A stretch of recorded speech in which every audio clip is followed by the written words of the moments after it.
Today, we will take a look at an Everest climb, where one woman continuously mocked her Sherpa. She arrived with crowd-funded cash and a vicious tongue, treating its most experienced guide as a joke. Multiple climbers would later watch in horror, as every cruel word she spat seemed to summon the very disaster that would consume her. Frost accumulated on down suits in crystalline layers. When climbers shifted position or adjusted their ascenders, fragments broke free and tumbled down the steep face below, disappearing into the void of the Kangshung face to the east. The air temperature hovered near -20 degrees Fahrenheit, made colder by wind gusts between 15 and 25 miles per hour. Oxygen masks covered faces from nose to chin, their regulators hissing with each mechanical breath. The sound was uneven, sometimes rhythmic and sometimes stuttering, when ice formed inside the delivery tubes, or when climbers forgot to breathe steadily through exhaustion. Maribel Knox-Ellery moved 14 positions back from the front of the line. She spoke frequently into a helmet-mounted GoPro camera positioned just above her goggles. Her voice came in sharp bursts, audible to climbers within a few feet despite the mask and wind. She commented on the pace, describing it as painfully slow, joking about inefficiency while gesturing toward other climbers ahead. Her laugh carried an edge that several people later recalled as incongruous with the environment. At this altitude, most climbers conserved energy and spoke only when necessary. Unnecessary movement burned oxygen faster than the body could process it, even with supplemental flow. Each word required breath that could instead sustain forward progress. Lhakpa Tenzing moved 2 positions ahead of Maribel in the line. This was his 7th Everest summit attempt and 6th successful ascent. The line halted without explanation around 9:55. Climbers stood clipped to the rope, leaning slightly upslope to reduce calf strain, adjusting weight between feet every few minutes to maintain circulation in boots rated to -40 degrees, but still vulnerable to frostbite during extended immobility. At this altitude, the human body deteriorated continuously regardless of acclimatization. Blood thickened. Cellular respiration operated at roughly 40% efficiency compared to sea level. Brain tissue swelled slightly inside the skull, creating mild cognitive impairment even in experienced mountaineers. Judgment degraded, reaction time slowed, fine motor control became unreliable. Each hour spent above 26,000 feet reduced physical and mental capacity measurably. How many of those eroding hours could Maribel afford before turning back became inevitable? Maribel spoke into her camera again. Her words were unclear to most nearby climbers, but her tone carried frustration. She gestured upward along the line, then checked her wrist altimeter and tapped the face twice as if questioning its accuracy. She shifted her weight repeatedly, unclipping and reclipping her ascender to move up a few feet during the halt, gaining position without purpose since the entire line remained stationary. The motion burned oxygen and energy with no functional benefit. The line resumed moving at 10:08. Climbers advanced in short segments, pausing between movements while those ahead negotiated steeper sections or adjusted equipment. Progress averaged roughly 200 vertical feet per hour, slower than typical due to crowding and the number of less experienced climbers requiring additional time at technical sections. Under optimal conditions with clear passage, a strong climber could ascend from the South Col to the summit in 6 to 8 hours. The 2019 season saw extreme crowding due to a compressed weather window. Only a few days offered viable summit conditions between early May storms and the approaching monsoon season. Multiple expedition companies scheduled their summit pushes simultaneously, creating a bottleneck on the single fixed line. A body became visible off the main route near 28,500 feet, approximately 40 feet below the fixed line.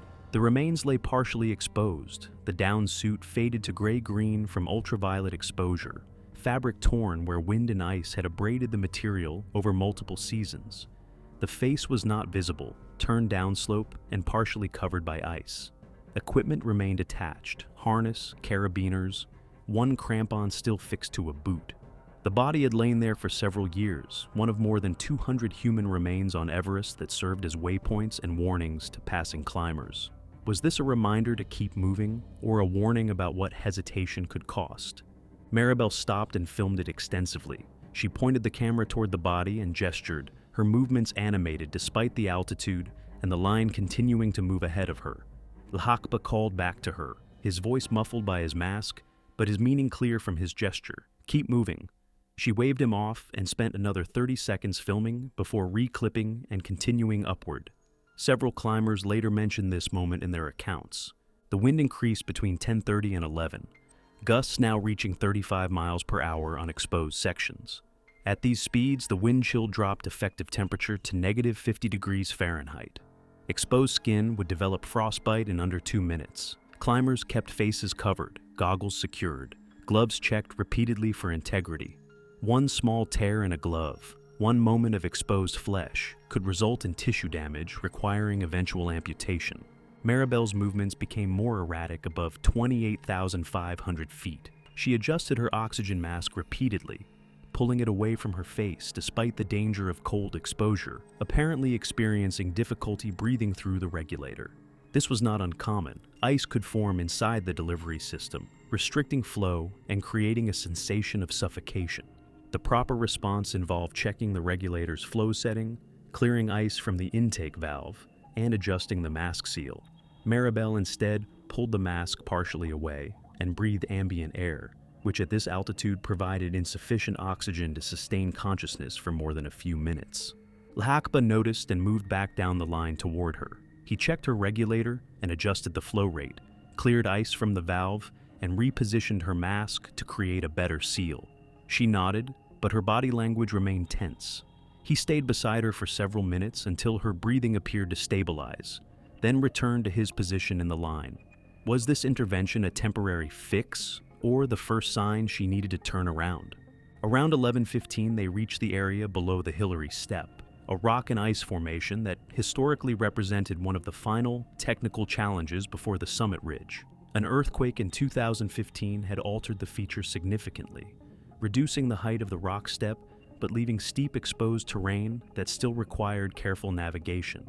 The fixed line here passed over mixed rock and ice at roughly 55 to 60 degrees, requiring climbers to use both their ascenders and ice axes while maintaining 3 points of contact with the mountain. The line halted again. Climbers above were negotiating the steeper section slowly, each person requiring additional time to adjust their position, transfer their ascender past anchors, and climb carefully through the exposed terrain. The delays compounded.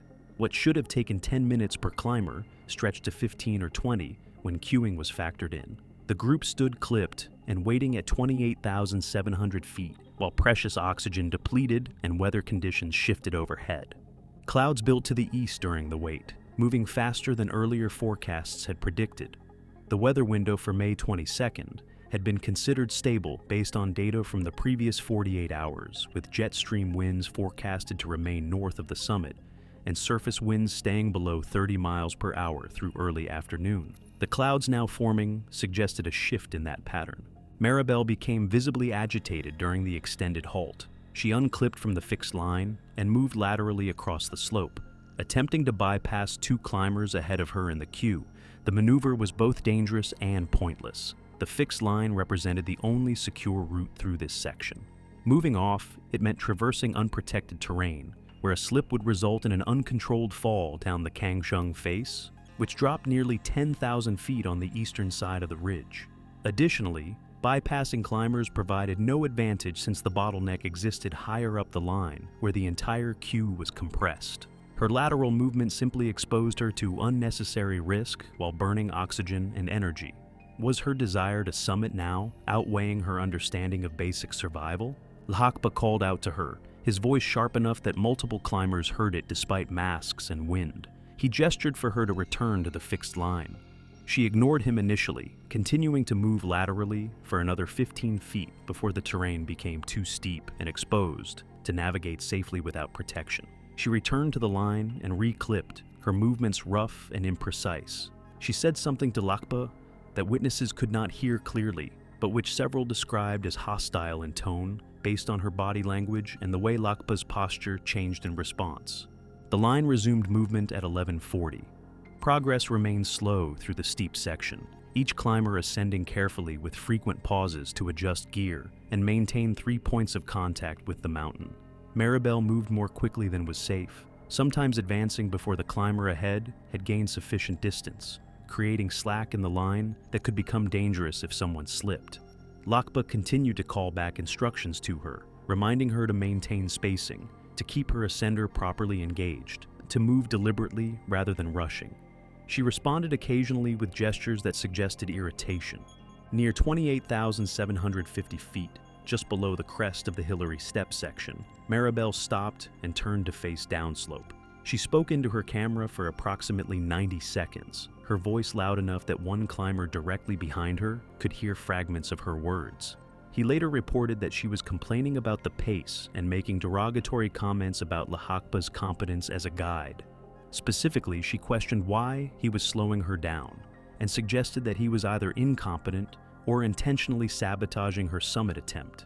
She used language that the climber described as demeaning, though he could not recall the exact words due to altitude impairment affecting his own memory formation. Lakpa was close enough to hear her. Multiple witnesses later confirmed this based on his proximity and the volume of her voice. He did not respond verbally. He continued to move upward without confronting her. Confrontation at this altitude could escalate quickly into physical struggle, which would endanger everyone on the rope team. Additionally, Lakpa's position as a hired guide placed him in a complex power dynamic where challenging a client could result in complaints to his employer, loss of income, and damage to his professional reputation within an industry where Western clients held disproportionate influence over guide evaluations and future employment prospects. Did his silence protect the team or allow a dangerous mindset to go unchecked? They crested the Hillary step section around 12:20. The terrain beyond opened onto the final summit ridge, a narrow knife edge of snow and ice that extended roughly 400 vertical feet over a horizontal distance of approximately 1,200 feet. The ridge was exposed on both sides, with the Kangshung face dropping away to the east and the southwest face falling toward the western CWM on the opposite side. Wind speeds increased on the exposed ridge, now gusting to 40 miles per hour, with enough force to push climbers off balance during stronger blasts. The fixed line continued along the ridge, anchored at regular intervals, but the exposure was severe and the consequences of any error were absolute. Oxygen became a critical concern for multiple climbers in this section. Maribel checked her gauge and had likely discovered that she had approximately 90 minutes remaining in her second bottle at her current flow rate. The summit was still at least 60 to 90 minutes ahead, at the pace the line was moving, and the descent would require an additional 2 to 3 hours back to the South Col, where spare bottles were cached. She would need to switch to a third bottle on the descent, which meant relying on the spare carried by Lakpa or by another Sherpa in the expedition group. This was standard practice and had been planned for during the pre-climb briefing, but it created additional dependence on the Sherpas she had been openly criticizing. She called forward to Lakpa and asked about the spare oxygen bottle. He confirmed he was carrying a spare and indicated he would provide it when she needed to switch bottles during the descent. She made a comment about having to rely on him that witnesses described as sarcastic or mocking in tone. She also complained loudly about the cost of the expedition, mentioning the $65,000 she had paid to Himalayan Ascent for the guided climb, the additional $11,000 for the Nepalese government permit, and the supplementary costs for gear and travel. According to one climber, she appeared to view these expenses as entitling her to a certain level of service and to exempt her from criticism regarding her behavior or climbing decisions. Around 12:50, the line halted again near 28,850 feet. Climbers ahead were navigating a section where recent snow had accumulated over hard ice, creating unstable footing that required careful testing before committing full weight to each step. The delay lasted approximately 15 minutes. During this halt, Maribel's behavior escalated significantly. How much pressure could her judgment withstand before it fractured completely? She accused Lakpa of intentionally slowing her progress. She stated that he was trying to prevent her from summiting. Her voice was loud enough that at least 6 climbers heard her clearly, despite wind and masks. She threatened to file a complaint with Himalayan Ascent and to post negative reviews that would damage his professional reputation. She called him replaceable, stating that there were hundreds of Sherpas who could do his job, and that he should be grateful for the employment she was providing him through her expedition fee. Several climbers reacted to this. One later stated that he considered intervening, but was uncertain how to do so, effectively given language barriers with some climbers, the physical separation between positions on the line, and the risk of creating additional conflict in an already dangerous situation. Another also heard the exchange and described feeling anger on Lakpa's behalf, but being similarly constrained by circumstance and altitude from taking action. Lakpa responded calmly. Witnesses reported that he told her the delays were not his doing, that the entire line was moving slowly due to crowding and conditions, and that his job was to keep her safe rather than to maximize her speed. He reminded her that turnaround time was approaching, and that if they did not reach the summit within the next 90 minutes, they would need to descend regardless of proximity to avoid running out of oxygen on the way down. She dismissed his concerns with a gesture and turned away from him. The line resumed movement.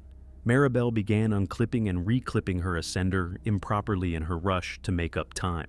The correct technique required ensuring the ascender was fully engaged on the fixed line before unclipping the safety tether from the previous anchor point, maintaining continuous connection to the mountain's protection system. Maribel was instead unclipping her tether before securing her ascender, creating moments where she was completely unattached to the line. These moments lasted only seconds, but at this altitude on steep exposed terrain, seconds were sufficient for catastrophic consequences. How many seconds of carelessness could she afford before the mountain answered back? Lakpa noticed and corrected her twice within a 10-minute span. He moved back down the line to demonstrate the proper sequence, physically guiding her hands through the motion to ensure she understood. Both times she pulled away from him and indicated she understood without needing his instruction. Her movements suggested irritation rather than gratitude. At approximately 13:15, near 28,900 feet and less than 150 vertical feet below the summit, the final critical sequence began. The fixed line angled left across a steep face of blue ice, traversing toward the final ridge that led directly to the summit. The ice in this section formed a smooth surface approximately 60 degrees steep, offering minimal irregularities for crampon purchase. Wind had polished it to a glass-like finish in places where snow had been stripped away. The fixed line represented the only reliable protection through this traverse. The route required climbers to move laterally for approximately 80 feet before turning upslope again toward the summit pyramid. Lakpa reached an anchor point where the fixed line was secured to a titanium ice screw driven deep into the glacial ice. He tested the anchor with a sharp pull, confirming its integrity, then clipped past it and continued traversing. He called back to Maribel, gesturing for her to wait at her current position, while he moved ahead to check the next anchor point, approximately 25 feet further along the traverse. This was standard practice when guides suspected anchor integrity might be compromised by wind loading or ice conditions. By moving ahead and testing under his own weight, he could identify failures before clients reached potentially compromised sections. Maribel did not wait. Multiple witnesses provided consistent accounts of what happened next. Their testimonies corroborated by helmet camera footage from 3 separate climbers that was later reviewed by Nepalese authorities and expedition leaders. She unclipped from her current position and began moving laterally along the traverse while Lakpa was still ahead of her, checking the next anchor. Her movement was rushed and impatient. She attempted to pass another climber, a 52-year-old Australian woman named Patricia Drummond, who was moving slowly and carefully across the traverse. Patricia was clipped into the fixed line and was advancing methodically, testing each crampon placement before committing her weight. Maribel moved above her on the slope, stepping outside the protected corridor defined by the fixed line. Was gaining a few feet worth risking 2 lives instead of 1? The decision to move above another climber on steep ice was profoundly dangerous for multiple reasons. First, it placed her on unprotected terrain where she had no attachment to the fixed line and no backup safety system if she lost her footing. Second, it positioned her upslope from another climber, meaning that if she fell, she would collide with Patricia and potentially knock her off the mountain as well. Third, the ice in this section was known to be particularly hard and smooth, offering minimal friction for crampon points and no opportunity for self-arrest with an ice axe if balance was lost. Lakpa turned and saw her movement. He shouted a warning. His voice carried clearly enough that at least 4 climbers heard it, though the specific words were lost in wind and through oxygen masks. His body language showed alarm. He began moving back toward her immediately, traversing as quickly as safety permitted, while maintaining his own connection to the fixed line. Maribel continued moving laterally above Patricia. She had advanced approximately 12 feet beyond the fixed line when her left crampon failed to achieve secure purchase on the ice. The crampon point skittered across the smooth surface without penetrating. Her weight shifted suddenly to her right foot, which was also on marginal purchase. She threw her right arm out for balance, her gloved hand brushing against the fixed line, but not grasping it. Her ice axe was in her left hand, but not planted in the ice for support. In that fraction of a second, was there still anything she could do to stop what came next? A climber watching from 30 feet below and to the right later described seeing her body language change in the instant she realized her footing was failing. Her arms extended outward, her torso twisted as she attempted to rotate back toward the fixed line. Her right crampon lost contact with the ice. For approximately 1 full second, she remained suspended in an awkward crouch, balanced on her left foot alone, before that crampon also slipped. She fell backward and to the left, away from the fixed line. Her trajectory took her past Patricia Drummond, with approximately 6 feet of clearance, close enough that Patricia instinctively pressed herself against the slope, but far enough that there was no collision. Maribel's body rotated as she fell, tumbling rather than sliding. She dropped approximately 25 feet before impacting a rock outcropping that protruded from the ice face. The impact was violent enough that witnesses heard the sound despite wind and distance. They later described it as a dull crack, followed by the louder noise of equipment striking rock. Her body tumbled away from the rock and continued falling down the Kangshung face. She fell another 200 feet in a series of impacts and tumbles, her body striking ice and rock at multiple points during the descent. Her tether, which should have been clipped to the fixed line but was instead trailing loose from her harness, caught briefly on an ice formation approximately 300 feet below the traverse line. The friction arrested her fall momentarily. Her body hung suspended for approximately 3 seconds before the tether slipped free and she continued falling. The Kangshung face dropped nearly 10,000 feet from the summit ridge to the glacier below.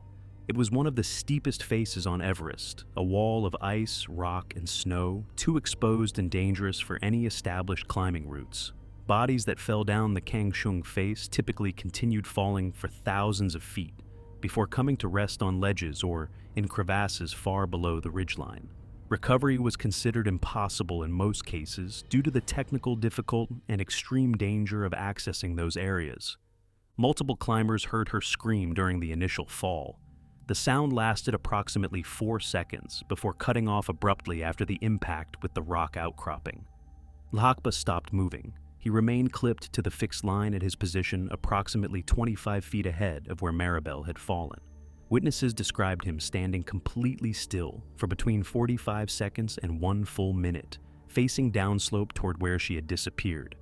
Lakpa secured his position and checked the fixed line anchors in his immediate area. He called back to the climbers behind him, his voice steady despite what had just occurred, and instructed them to continue moving carefully across the traverse one at a time, maintaining secure connection to the fixed line at all moments. Maribel's body was never recovered. Search efforts were not attempted due to the extreme danger and technical impossibility of accessing the lower sections of the Kangshung face where she likely came to rest. Her family released a statement expressing grief and requesting privacy.